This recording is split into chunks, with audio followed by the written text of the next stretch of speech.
I want to talk about the difference between entities that are shadowy or trickstery in nature, but are not malevolent or malicious, and the thing we call parasitic entities often.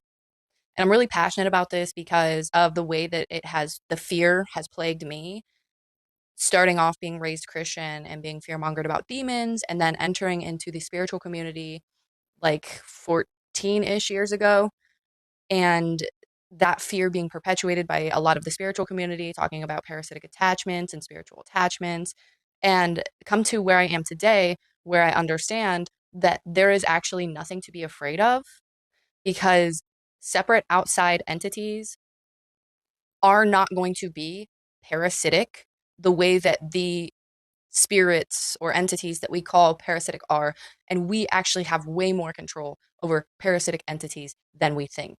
So let's start off with separate outside entities, divine or not, that are shadowy in nature or trickster-y in nature. Okay.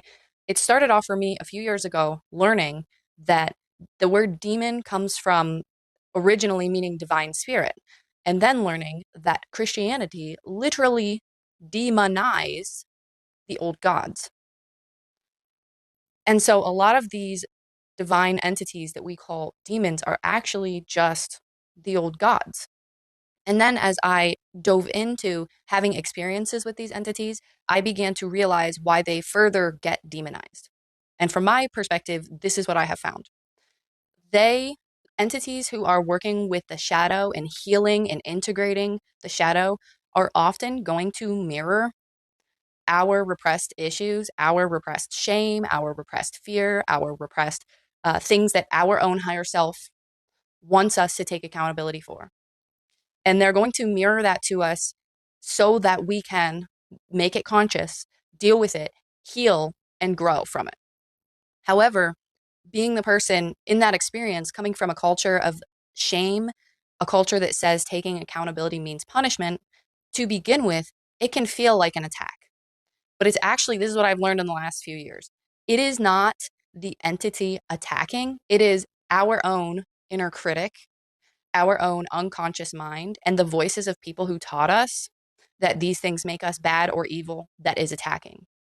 I went through a pretty prolonged experience where, when I first started, like within 6 months, 6 to 8 months, where I thought I was being psychically attacked until I realized that what was being shown to me was stuff that was inside of me.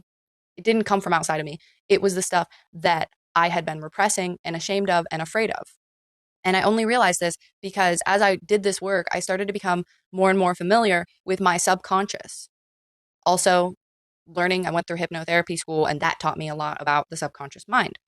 But the one thing that I noticed is that we become really good at tuning out the subconscious's messages because we are taught to associate it with shame and fear. But as you start to work with understanding the subconscious messages, it starts to become easier to understand that what it is saying and that it is coming from you, not from some outside source. And I have found that the trickster element that some entities can have, especially ones who are working to help us, who are in a divine nature, has to do with discernment. I have found that, especially for my patron, anytime he shows up in a trickster way, it's because I'm leaning too much on outside sources for every little thing and not following my own inner directive.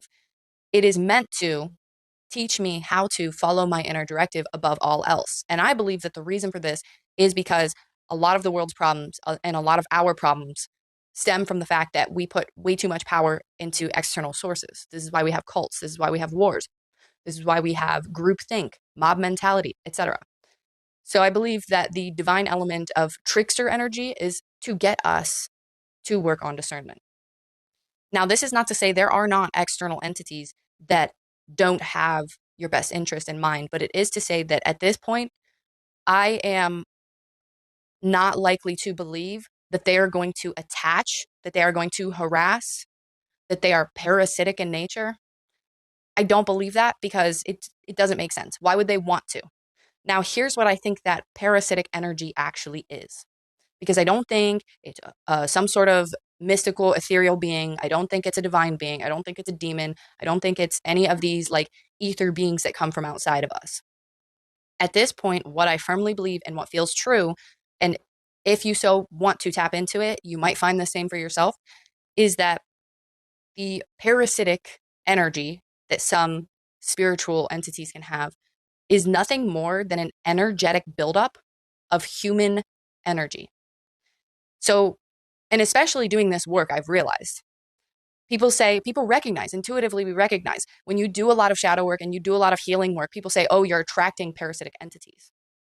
But it's not really so much. I mean, you might be attracting a buildup of human energy, but it's also you're releasing a lot of long held, repressed, toxic energy. When you do this kind of work, you're releasing a lot of negative energy. And that in itself causes an energetic buildup. In this way, I kind of think of it as we are quite literally creating the demons we fear. It becomes an energetic buildup outside of us. And when you consider the fact that most of humanity is taught to be afraid of spirituality, we have a world full of a lot of energetic buildup of humans releasing negative emotions. And the way that I think of this energetic buildup is it sentient? Is it not sentient? When I tap into the energy, to me, it feels as though it has feelings, it has drives, it has motivations, but it doesn't have the ability to reason. It does have the consciousness and the sentience of a parasite, where it's not reasoning, it's not critically thinking, it's not analyzing, it doesn't know right from wrong. It's just like an animal looking for something to feed on. And this is, in my opinion, in my experiences, human energy that builds up. It can be released from you, the person who is doing the inner work or releasing the negative energy, And I don't want to put like shame into these things. So I'm just going to say the toxic energy, toxic as in does not serve, as in only harms. Okay. It can be a buildup from releasing one's own toxic repressed energy. And that could further attract more of that energy. That's the way that I see it. Now, this is good because of the fact that it's actually empowering. And this is why I find it so important. Because when we look at these things as outside entities, from what I found when I was growing up for the first 20 some years of my life, I found that I felt completely paralyzed and out of control because I was viewing this energy as some outside ethereal force beyond my control, as something that was more powerful than me. And at this point, I know that the things that people are the most afraid of cannot, would not be out to get us. They have no power over us in this realm. What can have power over us is our own unconscious energetic buildup. But this puts the power back in us because when it's not some misunderstood outside ethereal entity, when it's actually a byproduct of human energetic buildup, that means we now have the understanding of how it operates, how to deal with it, and the fact that we have power over it, we have control over it, we can do something about it. We know how to deal with human energy. We know how human energy operates. So when we come to terms with the fact that it is human energy that is parasitic when it builds up, when it's unconscious, and it's not to say, oh, humans are bad, humans are parasitic. It's to say that when we release a lot of like unconscious toxic energy, a lot of shame, fear, hate, anger, etc., and we are unaware of how that energy is building up as it's being released, that takes the power away from us to be able to do something about it. But when we become aware, that means we can do something about it. So when people talk about spiritual hygiene, I now think of it as twofold. There's two parts. They can't really go without each other. They have to coexist. Okay. And the one is actual spiritual cleansing, whatever you do to spiritually cleanse, to, incense or whatever you use to spiritually cleanse the environment. However, the next part is going to be mindset, consciousness, awareness. And this is not, oh, high vibes. It's allowing yourself to be aware of what is going on unconsciously and subconsciously that is perpetuating these toxic, self-abusive energetic releases. So, because if you just do spiritual cleansing, this is what I found. If I just continuously do spiritual cleansing all the time, but I'm not really aware of the subconscious inner critic that is self-abusive, that is shame-based, that is fearful, that feels powerless, then I'm I'm just going to keep releasing that energy. It's going to keep being there. It's not really doing anything. It's not thoroughly really cleansing the environment in regards to, what we can do about keeping away these parasitic entities. So what I've been doing, what I've been working on, and this is active work, and I do believe that because of our culture, it is something that will continue to be active work for years, for a long time, because it is so deeply rooted in our unconscious, is to become aware of the unconscious and subconscious shame-based approaches to healing. And shame-based approaches can show up as repression, projection, or self-abuse. Probably a lot of other ways, but those are the ways that I've found it to show up. Either I'm repressing it, I'm going, no, I can't, I literally can't cope with that right now, go back down. Or I'm going, that's somebody else's fault, that's not my fault. Or I'm going, I'm such a terrible person. If I do choose to take accountability, I'm going like, I'm a terrible person. How could blah, blah, blah, X, Y, and Z? Because in this culture, in this society, we are taught that taking accountability means we are bad, we are evil. And this is the whole problem with separating light from dark, is that the association of dark with evil causes the repression that causes evil to perpetuate, the projection that causes evil to perpetuate, or the abuse to self or others that causes evil to perpetuate. Why it can't work to separate light from dark or create hard labels, good and evil, because we have to be able to be aware of things that need to be transmuted and transformed in order to actually deal with them, to thoroughly deal with them.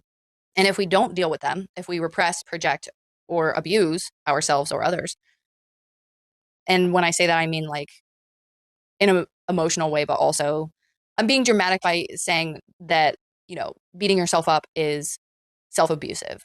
Likewise, shaming other people is also self abusive. But becoming conscious of this and allowing oneself to go through the process of catching oneself in those shame based cycles is a necessary part of the spiritual protection and spiritual cleansing to keep the parasitic entities away. Because otherwise, we're just continuing to release the energetic buildup that creates these spiritual parasitic entities. And again, this is not to say that there are not external entities that are not human in nature, that don't have a trickster approach and that don't focus on shadow, focus on unconscious, focus on repressed inner healing. There are. And this is not even to say that there aren't external entities who don't have your best interest in mind. I just don't really think that they're going to be obsessed with you and harassing you.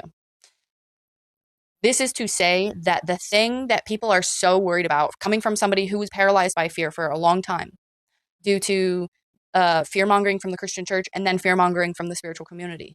Somebody who is literally paralyzed in fear and powerlessness spiritually for a long time, to the point where I wouldn't even dive deeper into spirituality because I was so afraid of parasitic entities. Okay. The understanding that the parasitic entities, the things that really want to attach to you, that really want to feed off of you, are human energetic buildup, puts so much power back into you, the person dealing with the issue, because it becomes something from you and yours, from our collective, that we can understand and work to deal with. It doesn't have power over you anymore if you realize that it comes from you.